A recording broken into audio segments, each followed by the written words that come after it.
Hello दोस्तों, एक बार फिर से स्वागत करता हूं आप सभी का अपने YouTube चैनल में। आशा करता हूं आप लोग स्वस्थ होंगे, मस्त होंगे और अपने तैयारी में व्यस्त होंगे। मैं पंकज कुमार आपको सामान्य विज्ञान से संबंधित अगली कक्षा लेकर उपस्थित हूं।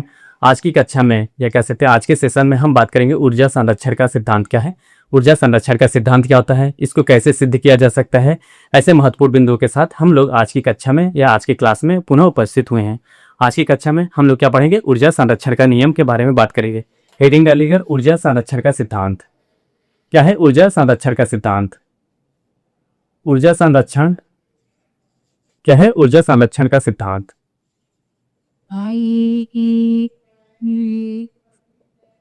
ऊर्जा संरक्षण के सिद्धांत की परिभाषा जानेंगे। सबसे पहले कैसे होता है जो ऊर्जा संरक्षण सिद्धांत होता है किसे कहा जाता है। देखिए, ऊर्जा संरक्षण का सिद्धांत आप बचपन में ही पढ़ लेंगे या कक्षा 4 या 5 में आप पढ़े होंगे।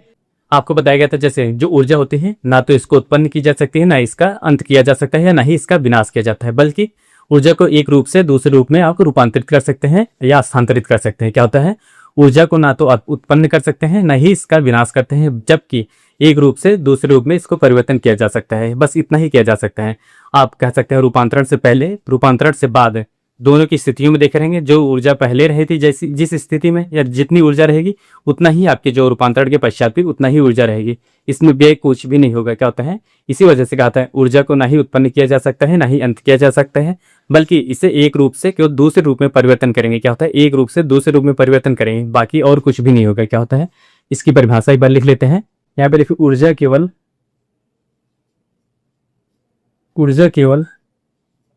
परिभाषा क्या है, ऊर्जा केवल एक रूप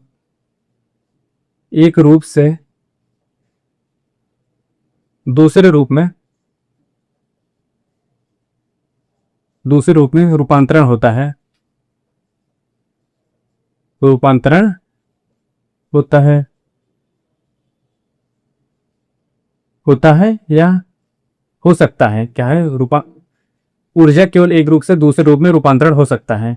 क्या होता है, रूपांतरण हो सकता है। क्या होता है, जो ऊर्जा अभी आपको बताया, क्या होता है, जो ऊर्जा होती है एक रूप से दूसरे रूप में परिवर्तन हो सकती है। क्या है, ऊर्जा जो होती है एक रूप से दूसरे रूप में परिवर्तन हो सकती है। न तो यहाँ पे लिखेगा न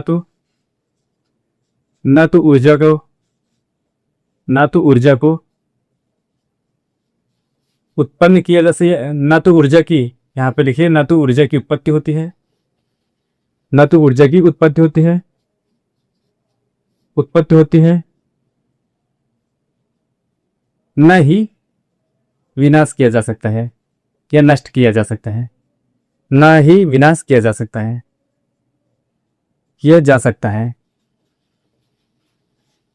ये याद रखिए। क्या होता है, जो ऊर्जा संरक्षण के नियम आप बचपन से ही पढ़ते आए होंगे। ऊर्जा का क्या होता है, ऊर्जा ना तो उत्पन्न किया जा सकता है ना ही इसको अंत किया जा सकता है। क्या है, ऊर्जा को ना ही उत्पन्न किया जा सकता है ना ही अंत किया जा सकता है, बल्कि इसको एक रूप से दूसरे रूप में आप परिवर्तन कर सकते हैं या उसको बदल सकते हैं। क्या है, क्यों परिवर्तन कर सकते हैं या बदल सकते हैं, जबकि जो पहले आपकी स्थिति जो कह सकते हैं, जो आपका ऊर्जा जो रूपांतरण किए थे या उसको जो परिवर्तन किए थे, पहले की स्थिति में जितना ऊर्जा रहेगी परिवर्तन के पश्चात भी उतना ही ऊर्जा रहेगी। उसमें कहीं अन्य जैसे परिवर्तन के दौरान उसमें कोई भी ऊर्जा का व्यय नहीं होगा। ये याद रखिएगा। क्या होगा, परिवर्तन के दौरान कोई भी ऊर्जा का व्यय नहीं होगा या खर्च नहीं होगी।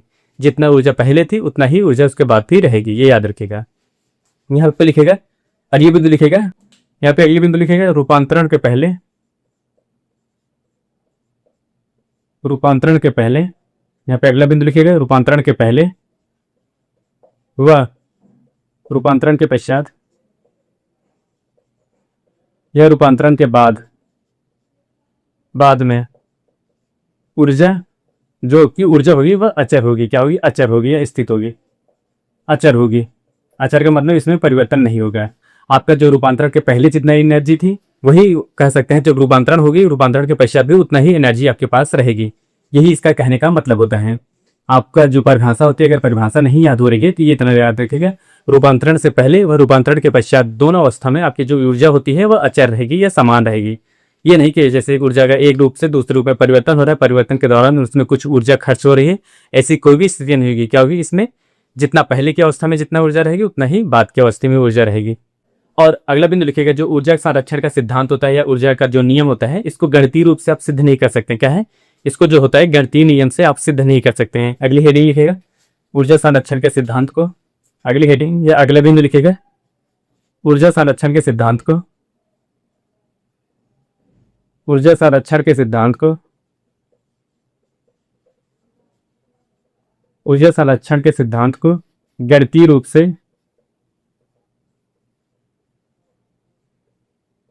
गणितीय रूप से सिद्ध नहीं किया जा सकता है,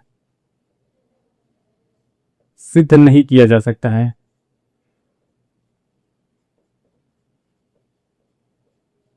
बल्कि क्या होता है, बल्कि इसे प्रायोगिक सार्वभौमिक,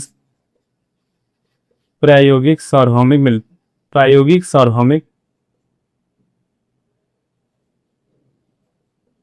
प्रायोगिक सार्वभौमिक होता है।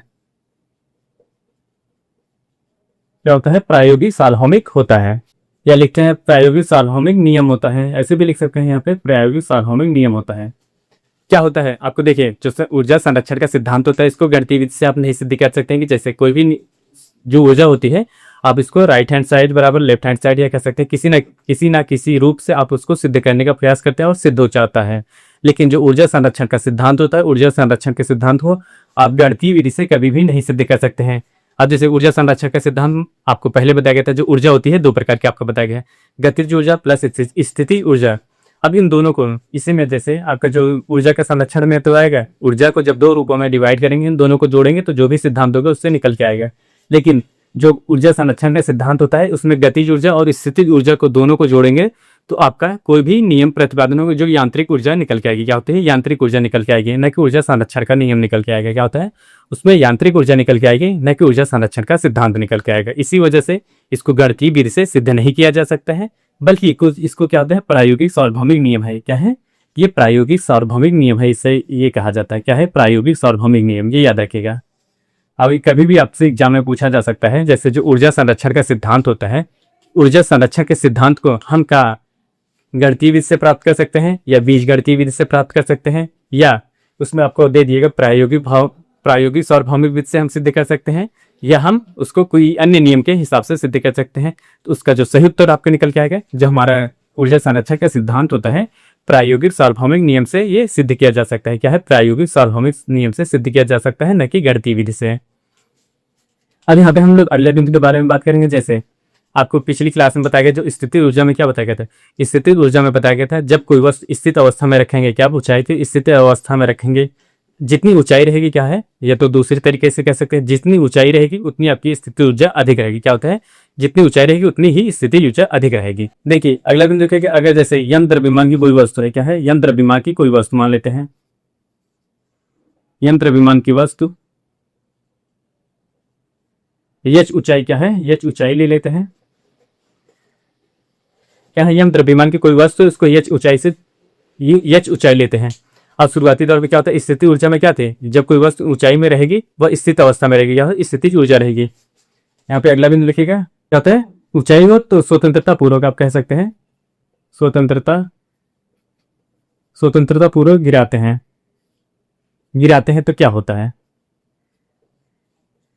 अब जैसे कोई भी वस्तु तो है, उसका यंत्र द्रव्यमान की कोई वस्तु है, वस्तु को एक ऊंचाई मान लेते हैं, निश्चित ऊंचाई मान लेते हैं। निश्चित ऊंचाई से अगर जब वस्तु को नीचे की तरफ गिराएंगे तो उस समय कौन सी स्थिति उत्पन्न होगी, उसके बारे में हम लोग इस बिंदु में बात करेंगे। देखिए उस स्थिति में हम बात करें तो शुरुआती दौर में क्या होता है, शुरुआती दौर में जो स्थिति ऊर्जा होता है उसका मान क्या था, आपको बताया जाए, स्थिति ऊर्जा बराबर होता है mgh होता था। क्या है, शुरुआती दौर में उसकी क्या होगी, यहाँ पे लिखेगा स्थिति ऊर्जा mgh होगी। क्या होगी, यहाँ पे लिखेगा प्रारंभ में स्थिति ऊर्जा जो होती है mgh होगी। क्या होगी, mgh। m क्या होता है, द्रव्यमान होता है, g गुरुत्वाकर्षण होता है, और h का आता है ऊंचाई होती थी, आपको ये फार्मूला में बताया गया था। प्रारंभ में क्या हो गया, जो आपकी वस्तु होगी ऊंचाई पे रखे रहेंगे तो वहां पे वस्तु क्या होगा, स्थिर होगा, और जब स्थिर होगा तो वहां पे गतिज ऊर्जा क्या होगी, गतिज ऊर्जा आपकी शून्य होगी, क्योंकि वस्तु स्थित है, स्थित अवस्था में कोई भी गति नहीं हो रही है। जब तक गति नहीं होगी तब तक उसमें गतिज ऊर्जा कार्य नहीं करेगी। यहाँ पे लिखेगा गतिज ऊर्जा शून्य होगी, गतिज ऊर्जा शून्य। क्या हो रही है, जब वस्तु स्थित है तब गतिज ऊर्जा शून्य है, जब वस्तु गतिमान रहेगी तो वस्तु जो होता है इस अवस्था में नहीं रहेगी, स्थिति ऊर्जा वहां पे शून्य होगी। क्या इस कंडीशन क्या होगी, तब वस्तु की क्या होती है, वस्तु की कुल ऊर्जा क्या होगी, वस्तु की कुल ऊर्जा mgh हो जाएगी। क्या होगी, mgh। क्या होगी? देखिए शुरुआती दौर में या प्रारंभिक अवस्था में जो होता है वस्तु का वो जो ऊर्जा थी mgh थी, स्थिति ऊर्जा mgh थी, क्योंकि वहां पे गतिज ऊर्जा शून्य काम कर रही। जब उसको वस्तु की क्या होती कुल ऊर्जा, फिर उसके बाद में क्या होगी? mgh ही होगी। ये तो स्थिर अवस्था में क्या होता है। अब उसको सरलता पूर्वक या स्वतंत्रता पूर्वक हम नीचे की तरफ गिरा रहे हैं। अभी तो हम स्थिर अवस्था में रखें, जैसे कह सकते हैं इसको ऊंचाई से गिराएंगे। क्या होता है? ऊंचाई से अब गिराना शुरू करेंगे, ऊंचाई से गिराने प्रारंभ करेंगे। जैसे हम कोई भी वस्तु को ऊंचाई से गिराने प्रारंभ करेंगे, क्या होगा? उस अवस्था में हमारी जो स्थितिज ऊर्जा होती है, क्या हो? स्थितिज ऊर्जा वह धीरे धीरे कम होती जाएगी। क्या है? स्थितिज ऊर्जा का मान कम होता जाएगा। अब गतिज ऊर्जा यहाँ पे क्या है? गतिज ऊर्जा का मान बढ़ता जाएगा, क्योंकि जो वस्तु होती है वो नीचे की तरफ आएगी। नीचे की तरफ मतलब वेग उसका धीरे धीरे काफी, और गुरुत्वाकर्षण बल के कारण वो वस्तु की तरफ खींचेगी, तो उसमें वेग अधिक हो जाएगा। इस वजह से वहां पे हमारा स्थितिज ऊर्जा जो होता है शून्य हो जाने लगेगा। क्या होता है? जैसे जैसे ऊंचाई से गिरेगी वस्तु का स्थिति ऊर्जा का मान, यहाँ पे लिखिए स्थिति ऊर्जा का मान, स्थितिज ऊर्जा का मान, ऊर्जा का मान, ऊर्जा का मान कम होता रहेगा, कम होता रहेगा। जबकि जो गतिज ऊर्जा होती है, गतिज ऊर्जा पर देखिए हमें क्या लिखा था, गतिज ऊर्जा को काइनेटिक एनर्जी अधिक होती रहेगी। क्या होगा? स्थितिज ऊर्जा मान जैसे ऊंचाई से छोड़ेंगे, स्थितिज ऊर्जा का मान क्या होता है? धीरे धीरे कम होगा। जो गतिज ऊर्जा रहेगी हमारी वो बढ़ती जाएगी। याद रखिएगा। क्या होता है? एक ऐसी बिंदु आएगी, क्या होता है? एक ऐसी बिंदु आएगी, एक ऐसी ऊंचाई होगी या ऐसा वेग होगा जहां पे आपका क्या होता है, जहां पे आपकी जो स्थितिज ऊर्जा होती है वो पूर्णतः शून्य हो जाएगी। क्या होता है? एक ऐसी स्थिति आएगी, एक ऐसी स्थिति, एक ऐसी स्थिति आएगी जहां पे आपके पोटेंशियल एनर्जी क्या होती है? पोटेंशियल एनर्जी शून्य हो जाएगी, और आपकी जो काइनेटिक एनर्जी होगी वो बढ़ जाएगी। क्या है? काइनेटिक एनर्जी बढ़ जाएगी। क्या होती है? एक ऐसी अवस्था है जहाँ पे पोटेंशियल एनर्जी या कह सकते हैं स्थितिज ऊर्जा शून्य होगी, और जो आपका गतिज ऊर्जा रहेगी वो अधिकतम हो जाएगी। इसमें क्या निकल के आएगा? देखिए आपके निकल के आया वही जो आपको पता है पहले बता के, पोटेंशियल एनर्जी प्लस अगर आपको काइनेटिक एनर्जी जोड़ दिया जाए या आपको कह दी जाए, ये तो अचर आएगी। क्या है? दोनों में अचर आएगी। इसको कहा जा सकता है, इसी वजह से इसको ये सिद्ध किया जा सकता है, जो आपकी क्या होता है प्रारंभिक अवस्था होती है ऊर्जा की, या कह सकते जो प्रारंभिक अवस्था होती है उसके बाद जो परिवर्तन होता है, दोनों में कह सकते हैं कोई भी ऊर्जा का क्षय नहीं होगा। अब देखिए क्या होता है, अगला यहाँ पे लिखे कोई भी वस्तु होगी, जैसे किसी भी वस्तु की, पहला बिंदु लिखेगा किसी भी वस्तु के, किसी भी वस्तु की क्या होता है? किसी भी वस्तु की गतिज ऊर्जा, यहाँ पे लिखे किसी भी वस्तु की गतिज ऊर्जा प्लस स्थितिज ऊर्जा। क्या होता है? स्थितिज ऊर्जा जो होते हैं दोनों को जोड़ देंगे, क्या होता है? तो आपको क्या निकल के आएगा? उसको निकल के आएगा यांत्रिक ऊर्जा। क्या होता है? यांत्रिक ऊर्जा, यांत्रिक ऊर्जा निकल के आएगी। क्या होता है? जब किसी भी वस्तु को गतिज ऊर्जा प्लस स्थितिज ऊर्जा होती है, या कह सकते हैं kinetic energy plus potential energy equal to आपका मैकेनिकल एनर्जी आएगी। क्या होता है? मैकेनिकल एनर्जी आएगी। क्या होता है? Potential energy plus kinetic energy equal to mechanical energy होता है। एक बार फिर से देख लीजिए क्या होता है, जो आपका ऊर्जा संरक्षण का सिद्धांत क्या निकल गया है। ना ही ऊर्जा को क्या होता है, ऊर्जा का ना ही उत्पन्न किया जा सकता है, ना इसको अंत किया जाता है, बल्कि एक रूप से दूसरे रूप में आप परिवर्तन कर सकते हैं। क्या होता है? एक रूप से दूसरे रूप में परिवर्तन करने के दौरान उसमें कोई भी परिवर्तन नहीं होगा। जो प्रारंभिक हमारी ऊर्जा रहेगी वही जो परिवर्तन के पश्चात भी ऊर्जा रहेगी, इसलिए दोनों अचर रहेंगे। उसके बाद इसको नहीं कह सकते हैं गणितीय रूप से सिद्ध नहीं किया जा सकता है, बल्कि प्रायोगिक रूप से यह स्वाभाविक नियम है। क्या है? प्रायोगिक रूप का स्वाभाविक नियम है।